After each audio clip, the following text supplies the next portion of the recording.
committee the truth, the whole truth, and nothing but the truth. So help me God.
Honorable Machogu, welcome to this committee. These are your colleagues. You are with them in the last parliament, I have no doubt. And you, as we'll introduce, you'll find they are all people you've worked with.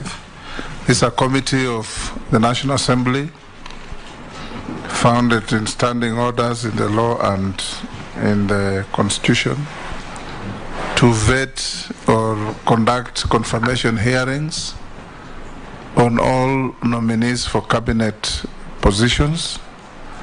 The idea is to find your suitability or otherwise to hold office that His Excellency has nominated you to as a minister. We'll engage with you in a manner that is cordial but firm. Members will ask you questions. You are obliged to answer all of them. No direct communication or altercation with members. Everything through the chair. Even members will ask you questions through the chair. And at the end of these preliminaries, the committee will give you 10 minutes to tell us the story of your life. Who is Ezekiel Machogu? Up to where you're sitting, and then we'll ask you questions leading to the eventual conclusion on your suitability or otherwise. At the end of the proceedings, we'll give you 3 minutes to recap by telling us your wish. This committee is chaired by the Speaker of the National Assembly. Yours truly here, Senator Moses Wetangula. We have members who will introduce themselves for purposes of the Hansard, starting with the Deputy Speaker. Good afternoon, Honorable Mbaki, and congratulations on your nomination for the position of Cabinet Secretary for Education. My name is Gladys Boss, member for Wasingishu County and Deputy Speaker of the National Assembly. Karibu. Thank you, Honorable Speaker. My name is Kemani Shongwa, Member of Parliament for Kikuyu. And Honorable Speaker, I have known Honorable Machogu since I was in primary school when he served as a young district officer in Kikuyu. He may not have known me, but I knew him as my DO when I was in class 3. Thank you. My name is Opio and I, MP Ugunja. Thank you. My name is Owen By, MP Kilifi North. Yeah, my name is Robert Mbuye, MP Kadhiani. My name is Rehab Mukami, County MP, Nyeri, and I hear you served in Nyeri. Thank you. Thank you, Chair. My name is George Gitonga Murugara, MP Tharaka Nithi County.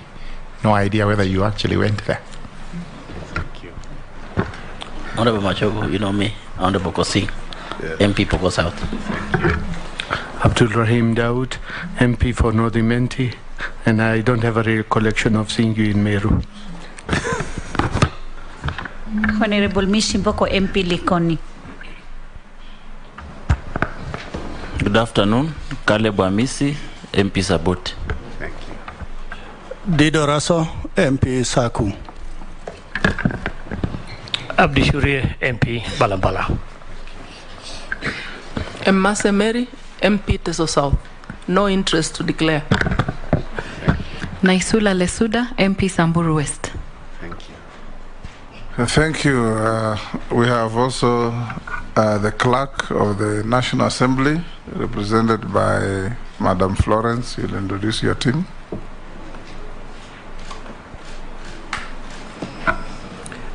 Sitting in for the clerk, I'm Florence Atenyo Abonyo, Director, Audit, Appropriations and other select committees. With me is Deputy Director, Legal Services, Mr. Michael Karuru to my left, and behind him is a team of officers in the committee secretariat. Bwana Machogu, I'll ask you a few questions, and as we start, you can see the clock. We want to engage you in 90 minutes, so we want the prudent use of time. Questions, we insist, must be precise and concise. The answers should not be any different, should also be concise and precise. Don't volunteer what you have not been asked, and don't withhold what has been asked, so that we can make good progress. I'll ask you a few issues regarding your documentation. Have you sent us your clearance with the tax obligations to the state? That's KRA, tax compliance. Yes, Honorable Chairman. And when we finish the tabulation, if you have sent us copies, the clerks will look at the originals in your possession. Clearance with the Higher Education Loans Board. Yes, Honorable Chairman. Clearance with the Ethics and Anti-Corruption Commission. Yes, Honorable Chairman. Certificate of Good Conduct from the DCI. Yes, Honorable Chairman. Have you ever been charged in a court of law and convicted of any offense? No, Honorable Chairman. Have you ever been adversely mentioned in any investigative report of a parliamentary committee? No, Honorable Chairman. Or commission? Are you a dual citizen of any sovereign apart from being a citizen of Kenya? No, I'm under Kenyan. You will, apart from your documents, also show the clerks your original identity card.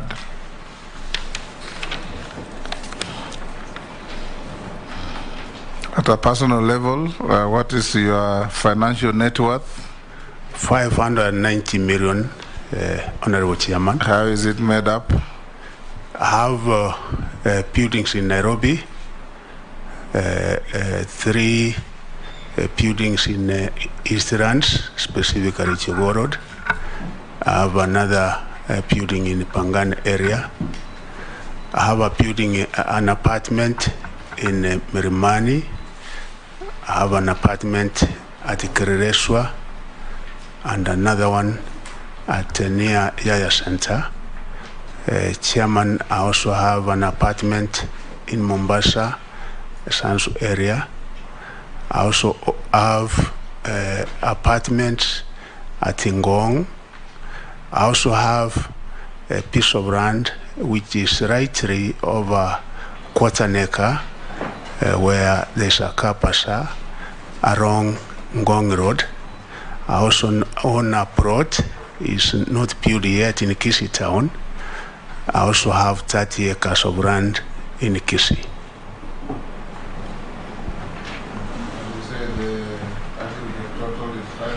It's 590. I own vehicles. I own a Mercedes-Benz and a V8.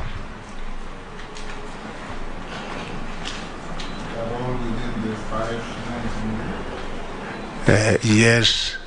They're all within the 590 million? Yes, Honorable Chairman. Okay. Now we'll open the conversation with you by starting with yourself. 10 minutes or less. Tell us your story. Thank you very much, Honorable Chairman, plus the honorable members, for this wonderful opportunity. I'm Ezekiel Machogu Mbaki. Mbaki is a Christian married with 5 adult children. I was born in Kisii, and I went to a primary school in Kisii before proceeding to Nduru Secondary School, which is within Kisii County. And upon successfully completing my Form 4 O-levels, I went to Agoro Sare High School, which is in Mutembei County. In Mutembei, in Agoro Sare, I did my A-levels before getting admitted to the University of Nairobi in the year 1976, and I did complete my Bachelor of Arts degree in 1979. And after completing my degree in the University of Nairobi, I was employed as a civil servant, and specifically as a district officer. I was posted to Nyeri, Central Province, and then from there I was posted to Nyandarua. I worked in Nyandarua DC's office, and then after that I was transferred to Tetu Division in Nyeri District. That time they were known as districts, Honorable Chairman, currently known as counties. After that, again, I was transferred back to Nyandarua, Northern Division, where again I worked until the time when I was transferred to Kiambu, Kikuyu Division. I worked in Kikuyu Division, and then I was also transferred to Kirinyaga in a division known as Gichugu.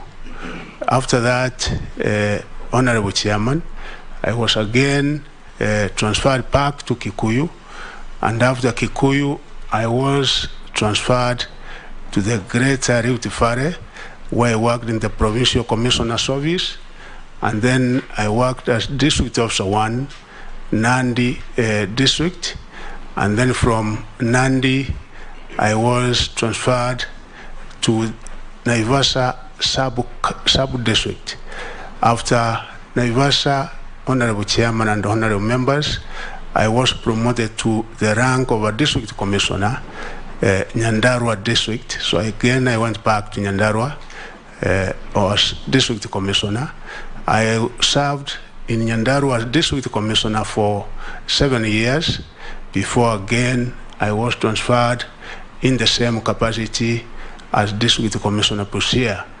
After Busia, I was transferred to Deputy Provincial Commissioner Coast Province. After Coast Province, again, I was transferred to Wajir District, and after which I was also transferred to central government.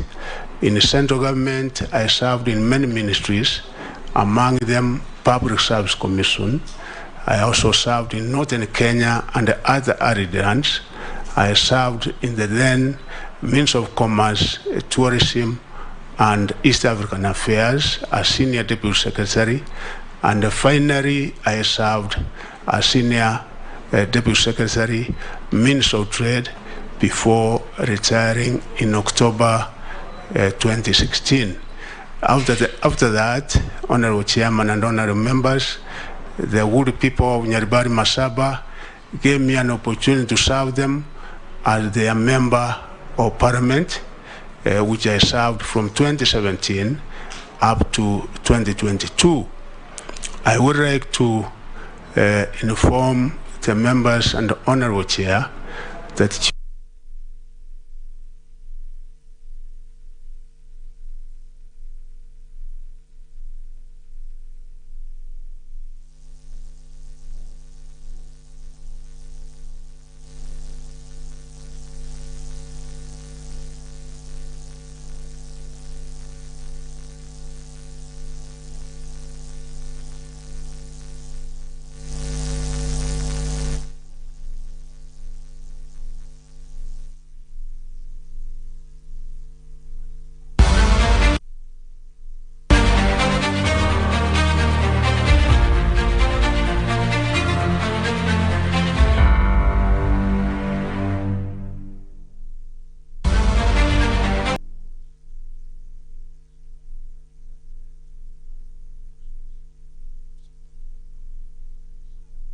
India, Mauritius, and Tunisia.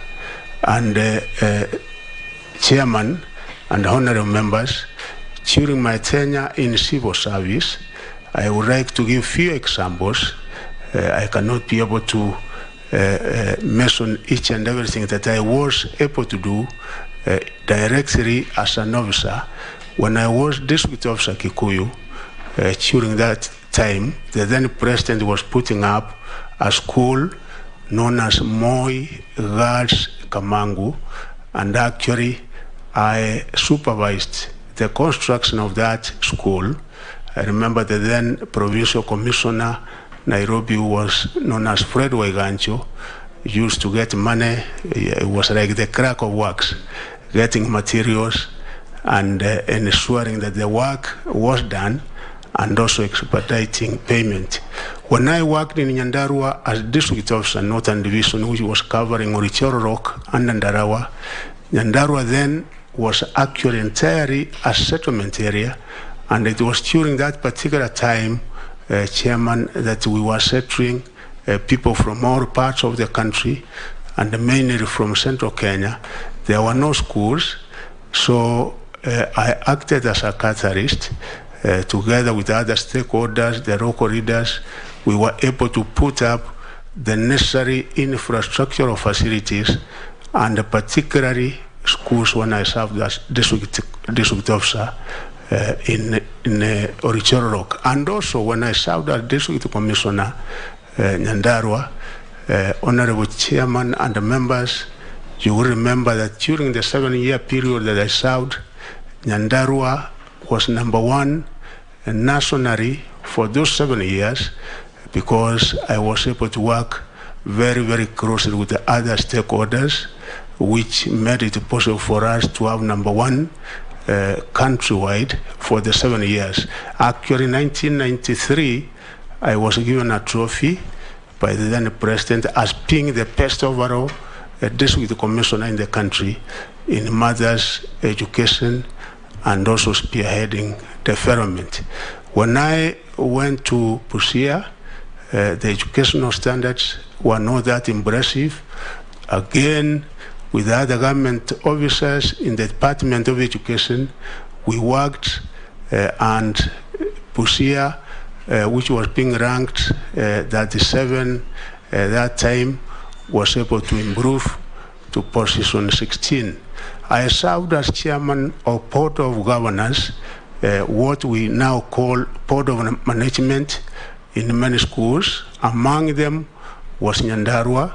The other one was, when I served in Wajir, I was also the chairman of Board of Governors in Wajir. I also served as a Board of Governor chair in a school known as Mesavisavi, chair which I think out of my personal initiative and efforts, we were able to improve the mini score from around 2 to almost 6. I've also served as the chairman of District Education Board when I served as District Commissioner, because during that particular time, the Education Act empowered and made it possible for District Commissioners to chair all matters in the district, and one of them was mothers' education. Honorable Chair, in the Ministry of Northern Kenya and other arid lands, because I was deputizing the permanent secretary, because during that time they were known as permanent secretary, not principal secretaries. I remember that among the other duties we did was supporting infrastructural development in areas like Northern Kenya and other arid lands. Thank you. Thank you. Thank you, Ezekiel. That is a very rich history. You were rotated around the country quite a bit, so you know Kenya very well. Thank you. And I believe you know and understand the salient issues in each and every region. Yes.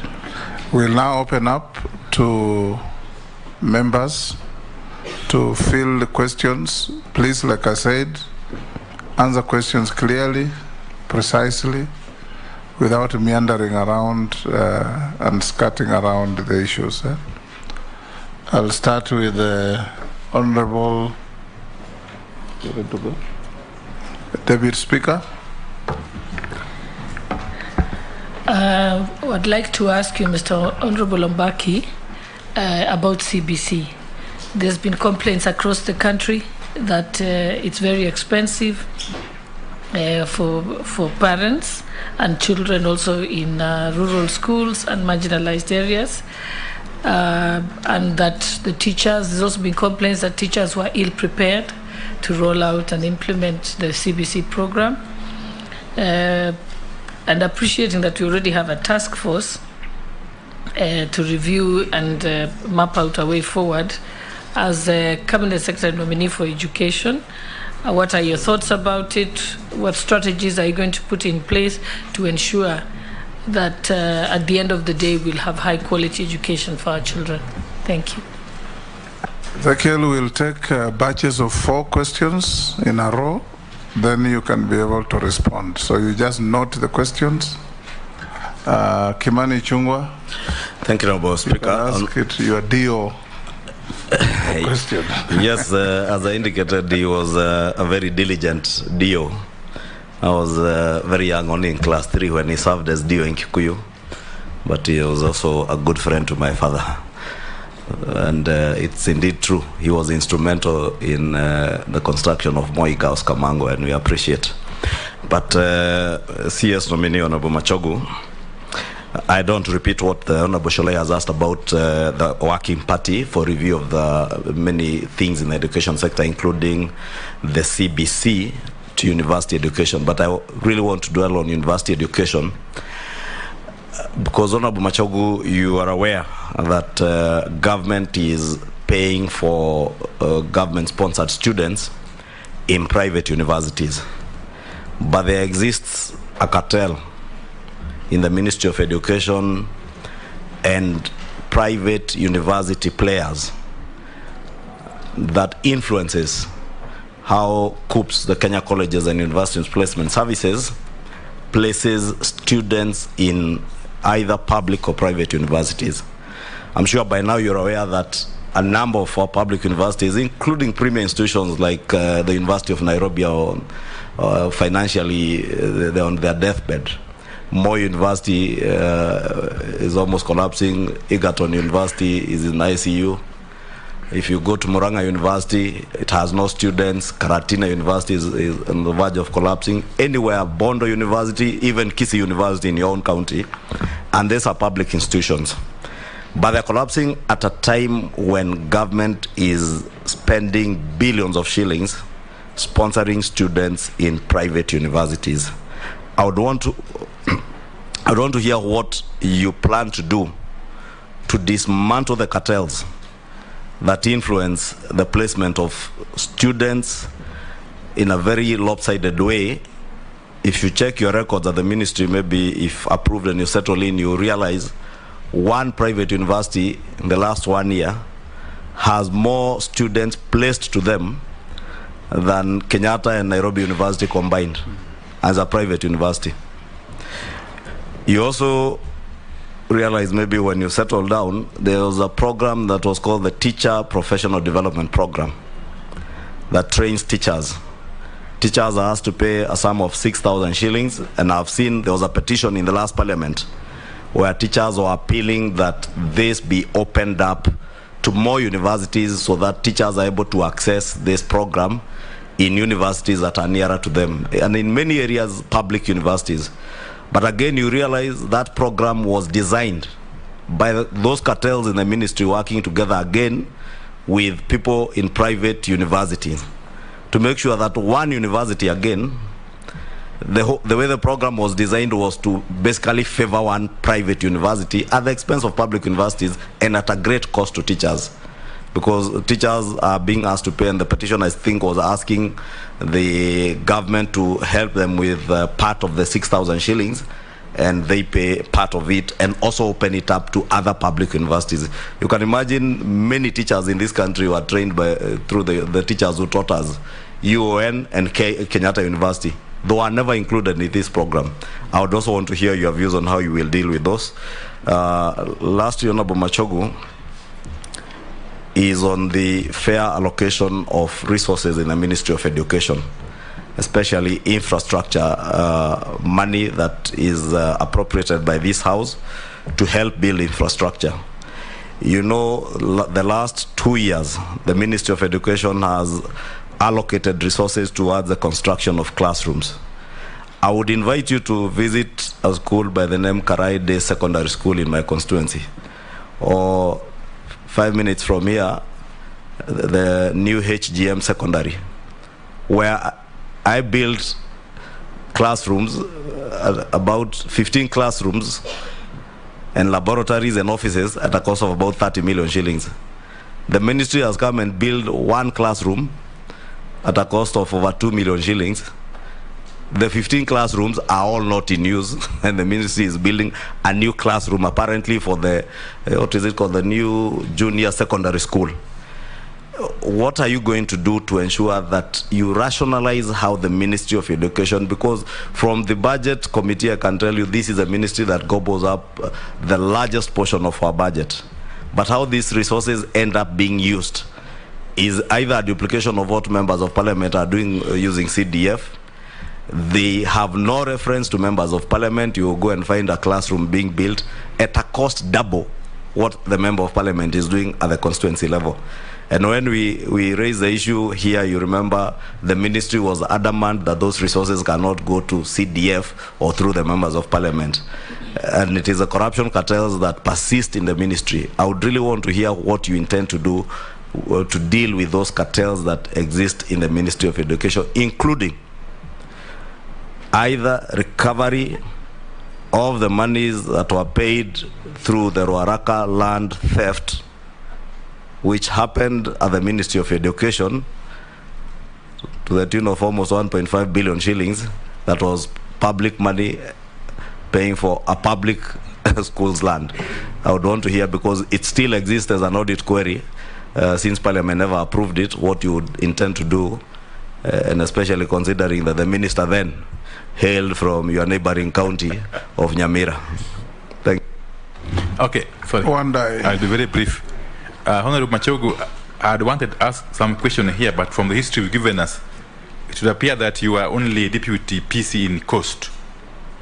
Because during my research on you, I had come across a Mr. Machogu, who was a DC in Mombasa in 2003, who was charged in an anti-corruption court with the offense of misleading a tender board to award a 166 million road contract. Could that have been you? That is me. Ah, good. Very good. Yes, so if it was you, then you may want to help us understand how the matter ended, or the status of the matter as you speak. Two, what did you say was the charge? The charge was misleading a tender board to award a shillings 166 million road contract in 2003. Okay. Then my research didn't mislead me. Two is the issue of teachers' employment. You know, during the campaigns, my coalition, the Azimio, had undertaken, upon assuming the reins of power, to employ all trained teachers who are unemployed. And a similar, more or less similar commitment. Indeed, it did sign a contract with or some kind of agreement with the teachers that it would also employ these unemployed teachers but are trained. So my question is, how soon, if and when you get lucky to be approved by Parliament, how soon should you expect a supplementary budget from you to enable you employ all these unemployed but trained teachers and to empower TSC to undertake its mandate effectively? Last is the issue of Egerton University specifically.